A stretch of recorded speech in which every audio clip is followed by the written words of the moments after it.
Happy Thursday, everyone. I'm Lydia Young, your Thursday Guild host. Today, I'm going to share some moments from my LA sabbatical. I actually grew up in LA and moved to Seattle a while back, so I have a lot of history and family and friends in this wonderfully diverse city. The last couple of weeks, I've been out and about a ton while catching up with some of my longest term and closest friends. So, without further ado, let me show you a bit of LA.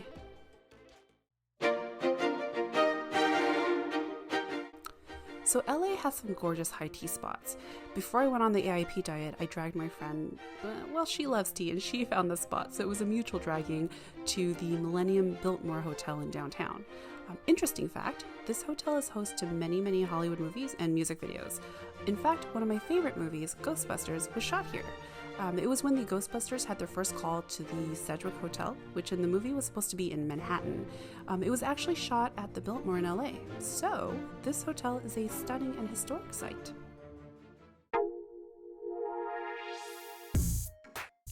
Suwon is a somewhat pricey but totally worth it Korean barbecue restaurant in Koreatown. On the Korean dining table, you will always have side dishes, usually vegetables, called banchan, and then the main dish. In this case, the main dish is obviously piles and piles of meat. And in Korean barbecue joints, you grill the meat right at the table. So you're gonna come out of the restaurant smelling like barbecue, and trust, everyone would be intensely jealous.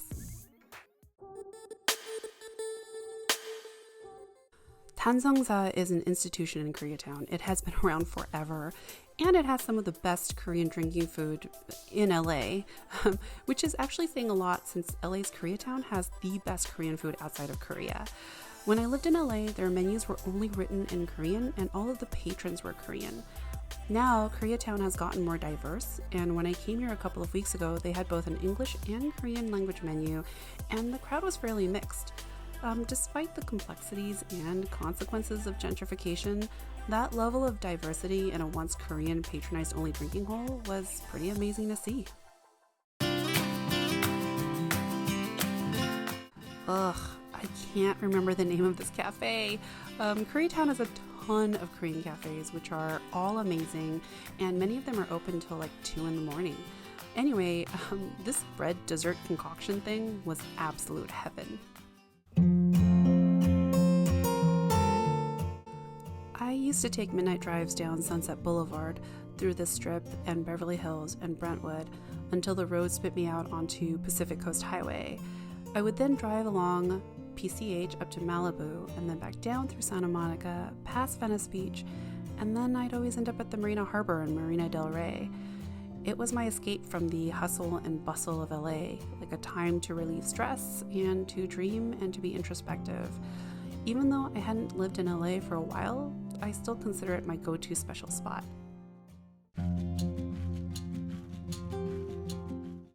I went cherry picking for the first time with one of my best friends and her family, which includes 2 adorable little boys. Note that this actually isn't in LA. We drove an hour and a half to Beaumont. The cherries were pretty delicious, I think mainly because we did the labor. I doubly appreciate folks who do this type of labor, like hats off to you, seriously, because I only did it for an hour and retreated with like a hiss when it got a bit warm. I can't imagine doing it for hours at a time under a hot sun.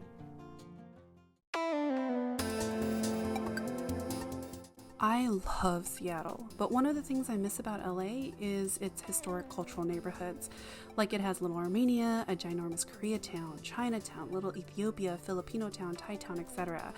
If you want the best foods from those cultures, you go to those designated neighborhoods and then get ready to bust a gut because the restaurants are amazing.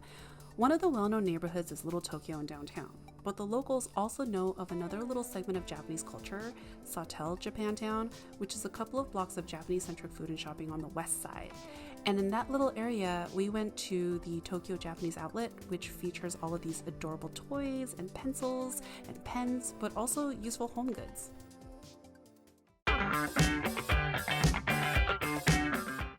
Third Street Promenade is a really vibrant and iconic shopping and tourist destination in Santa Monica. It's only about a block or so away from the pier.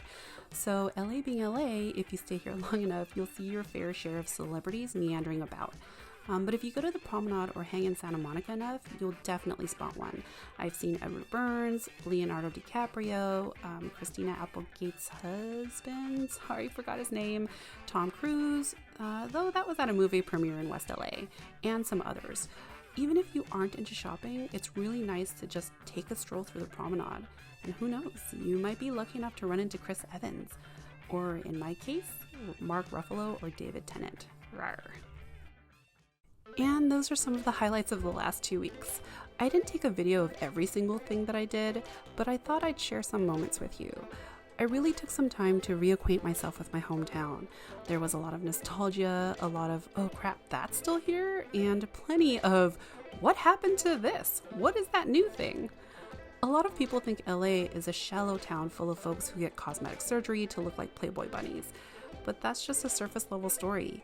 If you grew up in LA, you'd see a realness to it that is raw and deep, multicultural, historically rich, incredibly complex, and resplendent in its beauty. And the food? Hard to beat the food in the States, especially in K-Town. So if you get a chance to visit LA, give it a chance. See beyond the glitter. I think you'll find yourself pleasantly surprised. Also, eat all the foods! Oh, and by the way, I know the Guild has had some schedule changes lately, and unfortunately, I'll be adding to that. I prefer uploading on the weekends due to time constraints during the week, so I'll be going back to the weekends. So starting next week, or is it next week? I'll be uploading on Sundays. Sorry for the inconvenience, and I appreciate your patience. Joy. I absolutely love watching day in the life vlogs, and yours was so much fun to watch.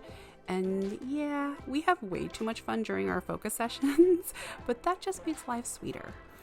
Also, I'm ridiculously impressed by how much work you can get done in a short period of time. I'm not worthy. Oh, and good luck at your open mic. You're gonna kill it. Jake. Impromptu videos are sometimes the most fun because who doesn't like a little spontaneity here and there? The Nick Caging of your poster, oh my gosh, that made my life. That reminds me of a time my coworkers and I Nick Caged a colleague's cubicle for his birthday. He was finding Nick Cage's face in his cubicle for days. You're a lucky man. Okay, and that's it for me today. Please stay tuned for Devin's video tomorrow and Riley's video on Saturday. We'll loop back around to Joy on Monday. Until next Sunday, bye bye.